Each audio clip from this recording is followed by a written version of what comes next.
Subscribe करिए हमारे channel Target UP TET CTET को और बेल आइकन को दबाइए।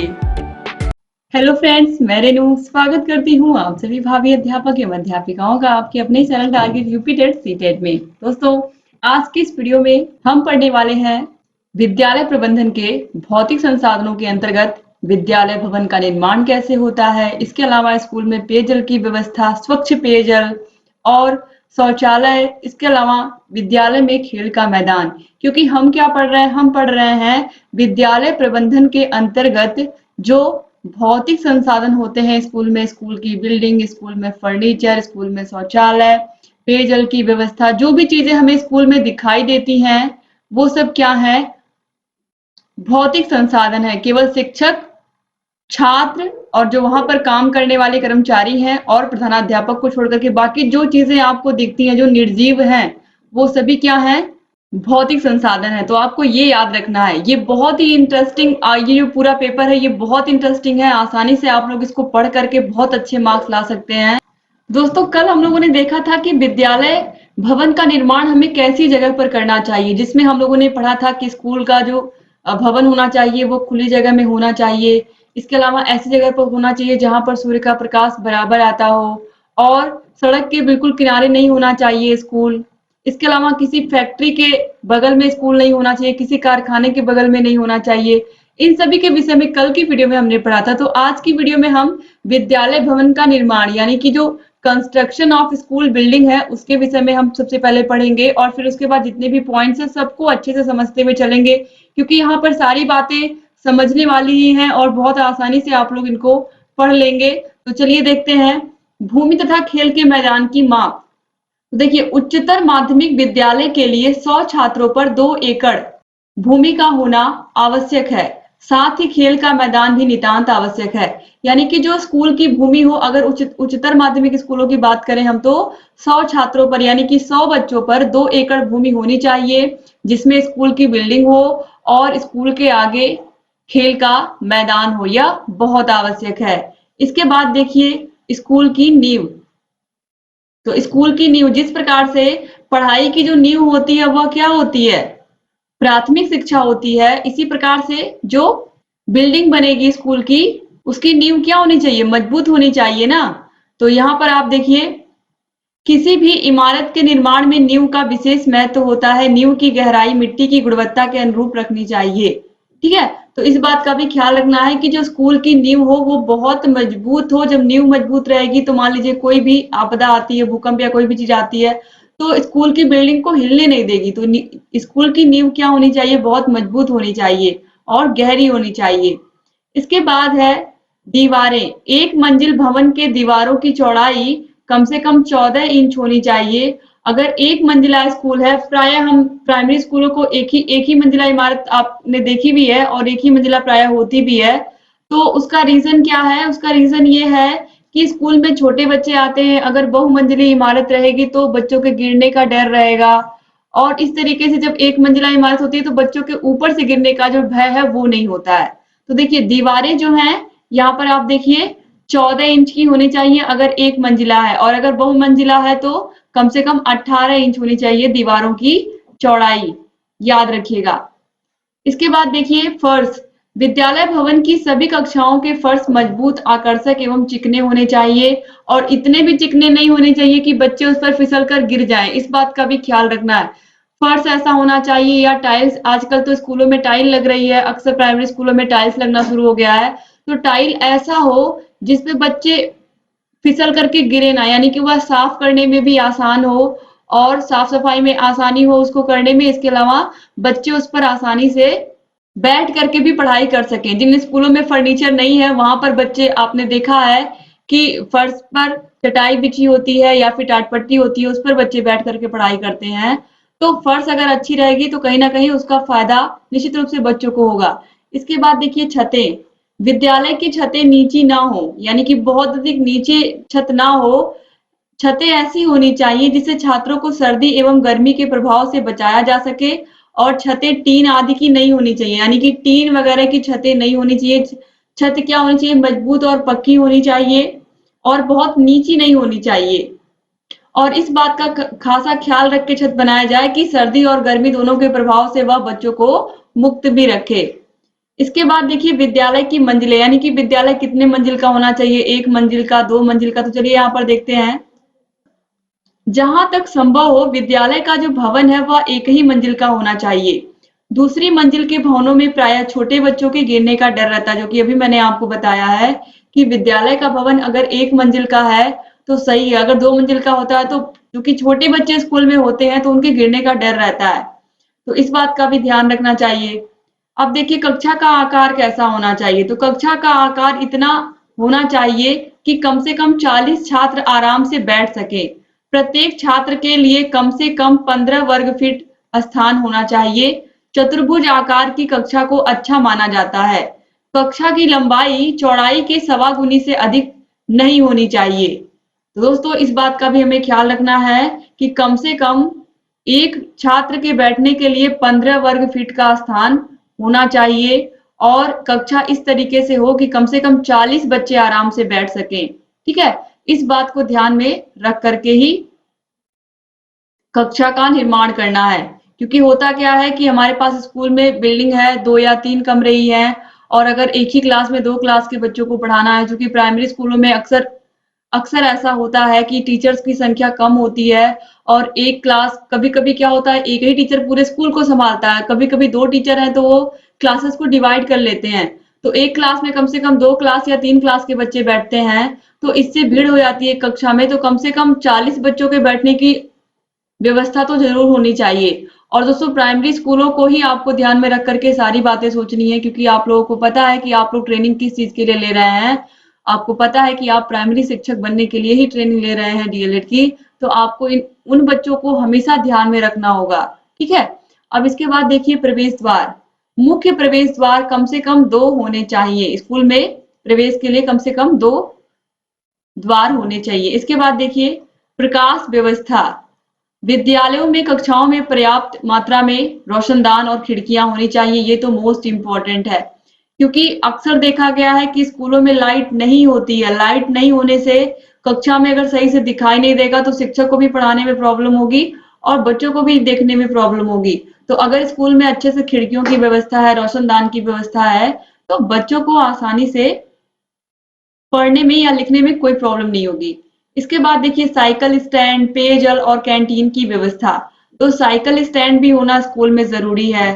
पेयजल, शुद्ध पेयजल की बहुत बहुत ज्यादा जरूरत है, क्योंकि अशुद्ध पेयजल से ही बहुत सारी बीमारियां, हैजा, पेचिस और बहुत तरीके की बीमारियां हो जाती हैं।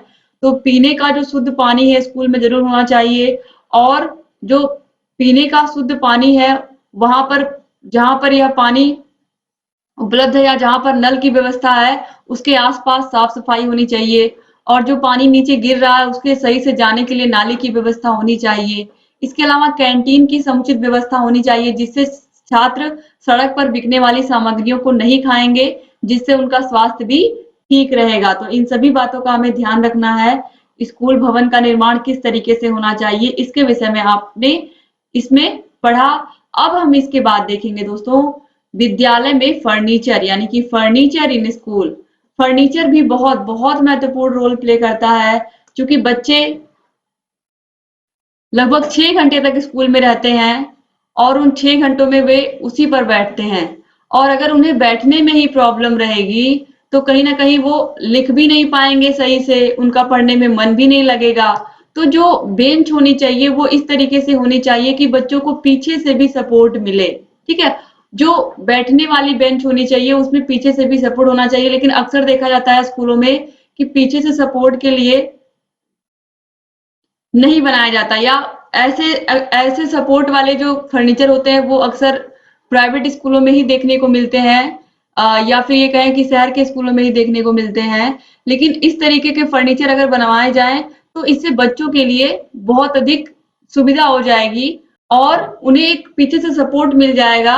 इसके अलावा दिन भर बच्चे आराम से जब बैठेंगे उस पर तो बढ़िया से वो अपना राइटिंग बिठा के लिखेंगे भी और अच्छे से पढ़ाई में भी मन लगेगा। तो बहुत जरूरी है कि जो सीटिंग अरेंजमेंट है बच्चों की, या फिर ये कहें कि फर्नीचर जो हो स्कूल में, वो बच्चों के लंबाई को ध्यान में रखते हुए और उनके आकार को ध्यान में रखते हुए ही बनाया जाए, उनकी आयु को और उनकी लंबाई को ध्यान में रखकर ही बनाया जाए।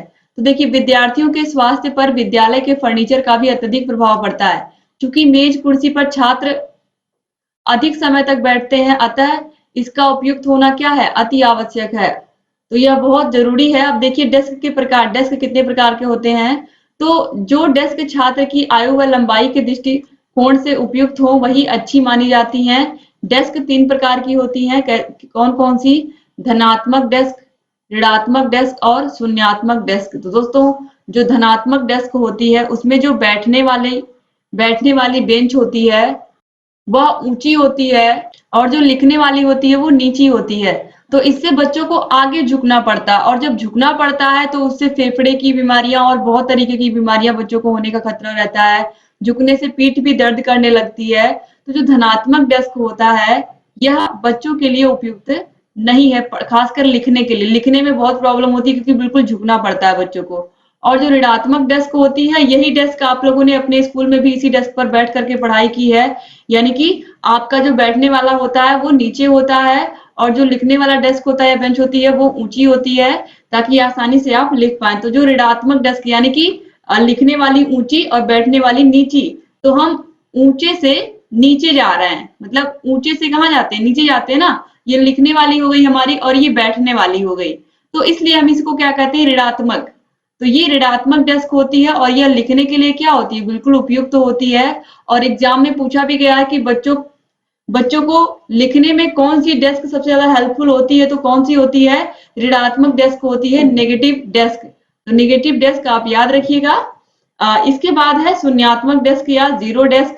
इसको भी आप याद रखिएगा क्योंकि यह डेस्क के प्रकार में ही आता। तो शून्यात्मक, धनात्मक, ऋणात्मक है, तो वैसे भी आप आसानी से याद कर सकते हो, इसमें कोई प्रॉब्लम ही नहीं है। अब देखिए इसके बाद आता है नंबर पेयजल का। जिस तरीके से खाना महत्वपूर्ण है बच्चों के लिए, उसी प्रकार से पानी भी बहुत महत्वपूर्ण है। तो बच्चों के लिए पानी की व्यवस्था, शुद्ध पानी की व्यवस्था बहुत बहुत महत्वपूर्ण है। तो दोस्तों, पीने के पानी की जो व्यवस्था है वह बहुत अच्छी होनी चाहिए। और जो पीने का पानी है, यानी कि जो पानी पीने के लिए नल है, वह नल ऐसी जगह पर होना चाहिए जहां पर बहुत अधिक साफ सफाई हो। यानी कि शौचालय के आसपास बिल्कुल नल नहीं होना चाहिए। शौचालय के बिल्कुल बगल में नल नहीं होना चाहिए। नल बिल्कुल एक किनारे होना चाहिए और वह शौचालय से दूर होना चाहिए। ठीक है। इसके अलावा अशुद्ध पानी बिल्कुल नहीं उससे आना चाहिए। उसका पानी बिल्कुल साफ सुथरा शुद्ध होना चाहिए, क्योंकि अशुद्ध पानी से बहुत तरीके के रोग होते हैं, जैसे कि हैजा, पेचिस आदि। तो इस बात का भी ख्याल रखना है कि जो पीने का पानी है वो बिल्कुल शुद्ध होना चाहिए और नल के आसपास साफ सफाई होनी चाहिए। वहां पर किसी भी प्रकार से गंदगी नहीं होनी चाहिए। और बच्चों को इस बात का भी खासा ख्याल रखना है कि बच्चे लाइन लगा करके आराम से नल पर जाएं। एकाएक सारे बच्चे अगर हाथ धुलने लगेंगे तो इस तरीके से क्या होगा, अव्यवस्था हो जाएगी। तो एक शिक्षक को जब बच्चे हाथ धुलने जाए या इंटरवल के टाइम में वहां पर जरूर होना चाहिए, ताकि सभी बच्चे अच्छे से अपना हैंड वॉश करके खाना खाने जाएं। तो इस तरीके से इस बात का भी टीचर्स को ख्याल रखना पड़ता है। और पीने का पानी तो वैसे भी बहुत जरूरी है कि स्वच्छ हो, ताकि बच्चों का स्वास्थ्य अच्छा रहे और बच्चे पढ़ाई में मन लगा पाए।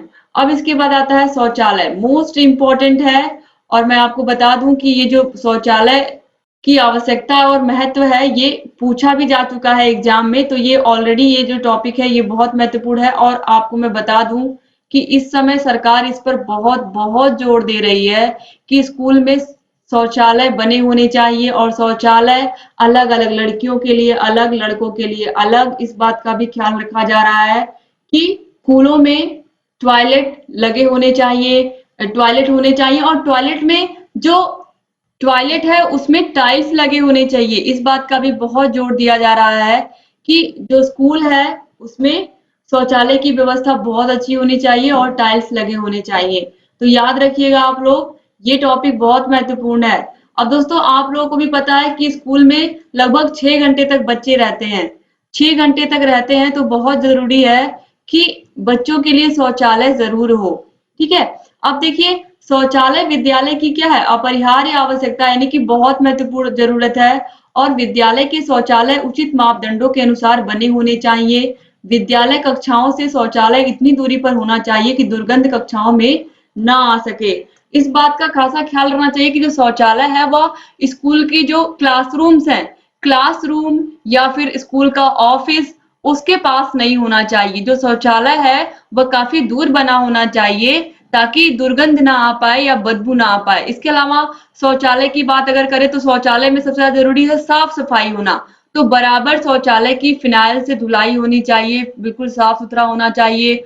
और जो शौचालय है वह अलग अलग सिर्फ लड़के लड़कियों का ही नहीं बल्कि स्कूल के स्टाफ का यानी कि टीचर्स का भी एक अलग शौचालय या एक टॉयलेट अलग होना चाहिए। तो इन सब बातों का भी ख्याल रखना होता है कि विद्यालय भवन को बनवाते समय कि जो शौचालय है वह थोड़ी दूरी पर हो, साफ सुथरा हो, हमेशा बराबर उसकी सफाई होती रहे, क्योंकि आपको पता है कि इन्फेक्शन का खतरा होता है। इतने सारे बच्चे अगर वही शौचालय यूज करेंगे तो उसकी साफ सफाई भी होना बहुत जरूरी है। तो इन सभी बातों का खासा ख्याल रखना क्या है, बहुत ज्यादा जरूरी है। इसके बाद देखिए विद्यालय के शौचालय की आवश्यकता एवं महत्व, या विद्यालय में शौचालय की आवश्यकता क्यों होती है और इसका क्या महत्व। तो प्रत्येक विद्यालय में छात्र छात्राओं के रहने का समय लगभग 3 से 6 घंटे तक होता है। तो इस दौरान शौचालय विद्यालय की क्या है, आवश्यकता बन जाती है। और इसके बाद देखिए यह विद्यालय को साफ एवं स्वच्छ रखने के साथ साथ छात्रों में अच्छी आदतों के विकास में सहायता करता है। यानी कि बच्चों को हम शुरू से ये सिखा पाते हैं कि वो शौचालय का यूज करें, वो हैंड वॉश करें, जब वहां से आए अच्छे से साफ सुथरा होकर के फिर वो क्लास में आए। तो इस बात का हमें बच्चों को जब हम शुरू से साफ सफाई के बारे में सिखाएंगे तो वो आगे चल करके भी हमेशा साफ सुथरे रहेंगे। तो ये सब जो अच्छी आदतें हैं इनका विकास कहीं ना कहीं स्कूलों में ही होता है। ठीक है, इसके बाद देखिए शौचालय साफ सुथरा होना चाहिए और बालक बालिकाओं के लिए अलग अलग शौचालय होना चाहिए। तो शौचालय कैसा होना चाहिए, साफ और सुथरा होना चाहिए। और बालक बालिकाओं के लिए अलग, इसके अलावा स्कूल के स्टाफ के लिए भी अलग होना चाहिए। ऑलरेडी मैंने बता दिया है आप लोगों को, उसकी नियमित सफाई होनी चाहिए।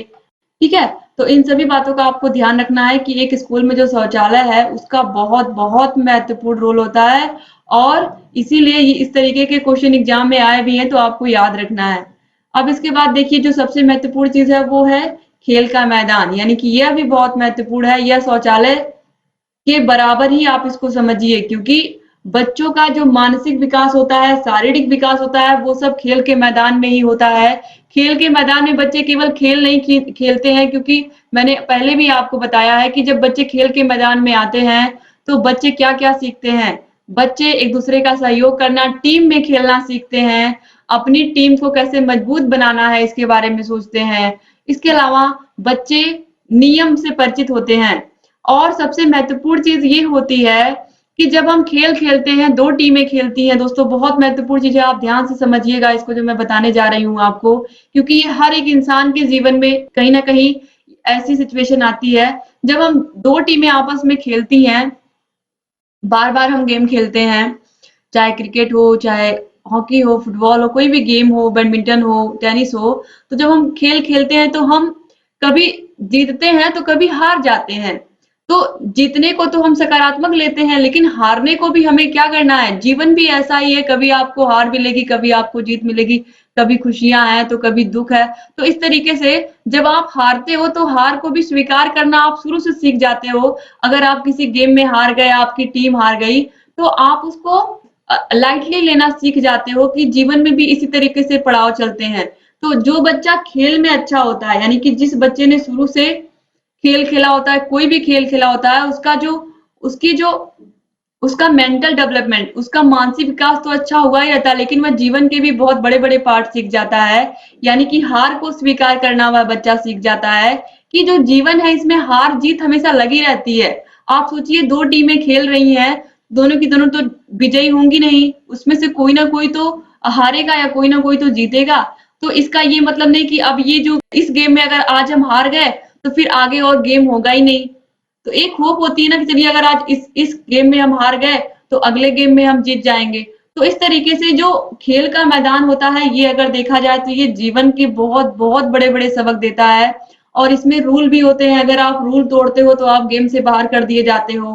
तो डिसिप्लिन भी सिखाता है खेल, यानी कि अनुशासन भी सिखाता है, सहयोग की भावना, टीम में रह करके एक दूसरे का सहयोग करके खेलना भी सिखाता है, और इससे बच्चों का शारीरिक विकास भी होता है, व्यायाम भी हो जाता है। तो जो प्लेग्राउंड होता है स्कूल का, ये बहुत बहुत महत्वपूर्ण होता है बच्चों के लिए। तो देखिए, विद्यालय में खेल का मैदान खुला एवं बड़ा होना चाहिए। घास वाले मैदानों की समय समय पर कटाई होनी चाहिए। अगर स्कूल में घास लगी है तो बराबर उसकी क्या होनी चाहिए, छटाई होनी चाहिए, कटाई होनी चाहिए, ताकि वह घास देखने में सुंदर लगे, और अगर बच्चे गिरे भी तो उनका ड्रेस ना गंदा हो। अब देखिए, मैदान में जल निकासी की का उचित प्रबंध होना चाहिए। इस बात का खासा ख्याल रखना है हमें कि विद्यालय में जो मैदान है उसमें से जल निकासी आसानी से हो, क्योंकि अगर बारिश के मौसम में ग्राउंड में पानी भर जाएगा तो बच्चे खेलेंगे कहाँ। तो इस तरीके से ग्राउंड होना चाहिए कि उसमें से आसानी से पानी निकल जाए। फिर मैदान में कंकड़ अथवा पत्थर नहीं होने चाहिए, क्योंकि बच्चे खेलेंगे खेलेंगे तो निश्चित रूप से गिरेंगे। तो गिरेंगे, अगर कंकड़ पत्थर रहेंगे तो उनको चोट लगने का डर रहेगा। तो कंकड़ पत्थर वाला मैदान तो बिल्कुल नहीं होना चाहिए, इसलिए खेल के मैदान में घास जरूर लगी होनी चाहिए। अब खेल के मैदान का महत्व क्या है, इसी के बारे में तो मैंने अभी आपको समझाया है कि खेल के मैदान का कितना महत्व है एक बच्चे के जीवन में। तो देखिए, खेल का मैदान बालकों के शारीरिक विकास में सहायता करता है, यानी कि बच्चों का शारीरिक विकास होता है, मानसिक विकास भी होता है, बच्चों का सर्वांगीण विकास भी होता है, आप ये भी कह सकते हैं खेल के मैदान में। तो खेल का मैदान एक बच्चे के जीवन में बहुत बहुत इंपॉर्टेंट रोल प्ले करता है।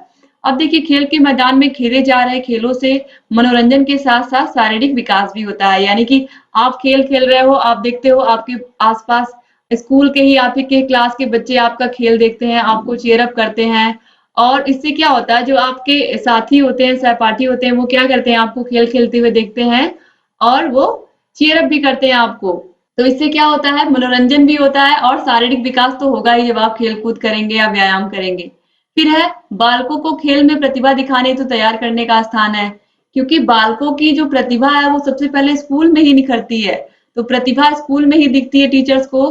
तो स्कूल में ही बच्चे खेल के मैदान में ही, अगर बच्चा कोई क्रिकेट में अच्छा है तो टीचर्स देख लेते हैं कि हाँ, यह बच्चा क्रिकेट में अच्छा है, तो उसको जिले स्तर पर, राज्य स्तर पर, फिर नेशनल लेवल पर और फिर इंटरनेशनल लेवल पर भी उसको चांस मिलने शुरू हो जाते हैं। इसके बाद देखिए, खेल खेलने से बच्चों में अनुशासन की भावना और सहयोग की भावना आती है। इसकी बात मैंने ऑलरेडी की कि कोई भी खेल होता है तो उसमें नियम होते हैं, और उन नियमों से बच्चे डिसिप्लिन यानी कि अनुशासन सीखते हैं, और सहयोग की भावना तो सीखते ही हैं, टीम वर्क। तो इस तरीके से दोस्तों, यहाँ पर आज आप लोगों ने क्या क्या देखा, आज आप लोगों ने देखा कि जो विद्यालय का भवन होना चाहिए उसका निर्माण कैसे करना है, क्या क्या चीजें कहाँ पर होनी चाहिए, कैसी व्यवस्था होनी चाहिए, विद्यालय में फर्नीचर की व्यवस्था कैसी होनी चाहिए ताकि बच्चों को बैठने में किसी प्रकार की कोई प्रॉब्लम ना हो, पीने का स्वच्छ पानी यानी कि पेयजल की व्यवस्था किस तरीके से होनी चाहिए, स्कूल में शौचालय कैसा होना चाहिए, और खेल का मैदान जो कि most most important role play करता है। आज के समय में बच्चे हमेशा मोबाइल फोन में बिजी रहते हैं। इसको अगर देखा जाए तो स्कूल में खेल का मैदान और बच्चों को खेलने का पर्याप्त टाइम भी देना बहुत जरूरी है। तो इन सब बातों को, जो मैंने जितनी बातें यहाँ पर आपने बताई, मुझे उम्मीद है सारी बातें आपको समझ में आई होंगी, और ये बहुत इजी लग भी रहा होगा आप लोगों को। ये जो पूरा पेपर है, मैंने पहले ही कहा था कि शैक्षिक प्रबंधन एवं प्रशासन, ये अब तक के जितने भी आप लोग के मेन पेपर्स हैं फर्स्ट सेकंड में सबसे आसान है। तो ये जो फोर्थ सेमेस्टर का सेकंड पेपर है, शैक्षिक प्रबंधन एवं प्रशासन, ये बहुत बहुत ईजी है और बहुत आसानी से आप लोग इसको खत्म भी कर लेंगे। दोस्तों, आपको मैंने ऑलरेडी बताया भी है कि target UP TET C TET app पर आपको सभी विषयों की जो पीडीएफ है मिलेगी। तो इसकी भी पीडीएफ अगर आपको चाहिए, नोट्स बनाने हैं आपको, तो आपको सिंपली कुछ नहीं करना है, आपको target UP TET C TET app की लिंक मैं डिस्क्रिप्शन बॉक्स और कमेंट बॉक्स में दोनों में दे देती हूँ। आप जा करके ऐप को डाउनलोड कर लीजिए, और आपको ऐप को जब आप डाउनलोड करेंगे तो आपको सभी विषयों की नोट्स भी वहां पर हम प्रोवाइड कराएंगे, सभी विषयों के टेस्ट सीरीज, सभी विषयों के आपको सीरीज यानी कि राजन सीरीज, पवन सीरीज भी, हर चीज आपको वहां पर मिलेगी। और सबसे महत्वपूर्ण चीज, जो अब आप YouTube में वीडियो देखते हो तो आपको ऐड या प्रचार देखने को मिलता है, लेकिन जब आप ऐप में उस वीडियो को देखोगे तो आपको किसी प्रकार से कोई भी ऐड नहीं आएगी और आपकी पढ़ाई डिस्टर्ब नहीं होगी, केवल और केवल आपको कंटेंट ही मिलेगा। तो वहां पर कोई प्रचार या कोई ऐड नहीं आएगा। तो आप लोग अधिक से अधिक लोग ऐप को जरूर डाउनलोड करिए, और जितने भी स्टडी मटेरियल हम वहां पर आपको प्रोवाइड करा रहे हैं वो जरूर आप पढ़िए, क्योंकि वहां पर ऐप पर जाने से आपको बहुत सारे लाभ मिलने वाले हैं। और फोर्थ सेमेस्टर की जो तैयारी है वो बहुत बहुत अच्छी होने वाली है। तो यहाँ आई बटन पर भी क्लिक करके आपको सभी वीडियोस की लिंक मिल जाएगी फोर्थ सेमेस्टर के, और डिस्क्रिप्शन बॉक्स और कमेंट बॉक्स में तो मिल ही जाएगी। तो दोस्तों अगर वीडियो अच्छा लगा तो प्लीज वीडियो को लाइक करके जाइएगा और अपने कॉलेज फ्रेंड्स को उसको शेयर करना मत भूलिएगा, कॉलेज के ग्रुप में, व्हाट्सएप ग्रुप में, फेसबुक ग्रुप में, ताकि आपके साथ जो आपके कॉलेज के फ्रेंड्स हैं वो भी आपके साथ इन वीडियोस को देखें। जिस टाइम आप देखते हो इस वीडियो को उस टाइम वो भी आए और आपके साथ ही पढ़ें, क्योंकि जब आपके क्लास के बच्चे भी आपके साथ पढ़ेंगे तो आपको पढ़ने में और इंटरेस्ट आएगा। तो जब आप पहले से वीडियो को शेयर किए रहोगे, और टाइम तो आपको पता है शाम को 6 बजे ये जो आपका सेकेंड पेपर है, और फर्स्ट पेपर सुबह के 11 बजे आता है, तो 11 बजे सुबह और शाम को 6 बजे तो आपको नोटिफिकेशन चली जाती है आपके मोबाइल पर। तो आप लोगों को सिंपली कुछ नहीं करना है, 11 बजे से पहले ही आपको वीडियो को शेयर कर देना है अपने कॉलेज के व्हाट्सएप ग्रुप में, जिससे आपके क्लास के जो बच्चे उस टाइम पर एक्टिव हों वो आ करके आपके साथ ज्वाइन कर लें, और साथ ही वो भी आपके साथ लाइव क्लास को पढ़ सके। तो इस तरीके से जब आपके क्लास के बच्चे आपके साथ पढ़ाई करेंगे तो आपको पढ़ने में भी बहुत मजा आएगा। तो दोस्तों अगर अभी तक आपने हमारे चैनल को सब्सक्राइब नहीं किया है तो प्लीज सब्सक्राइब कर दीजिए और घंटी के निशान को भी प्रेस कर दीजिए, ताकि जो भी नई वीडियोस बनाते हैं हम उसका नोटिफिकेशन आप सभी प्रशिक्षुओं के पास समय से जाए और आप बिना मिस किए वीडियोस को देखते रहे। वीडियो अच्छा लगा होगा तो प्लीज कमेंट करके जाइएगा, वीडियो कैसा लगा जरूर बताइएगा। तो मिलते हैं नेक्स्ट वीडियो में, तब तक अपना ख्याल रखिएगा, अपनी फैमिली का भी ख्याल रखिएगा।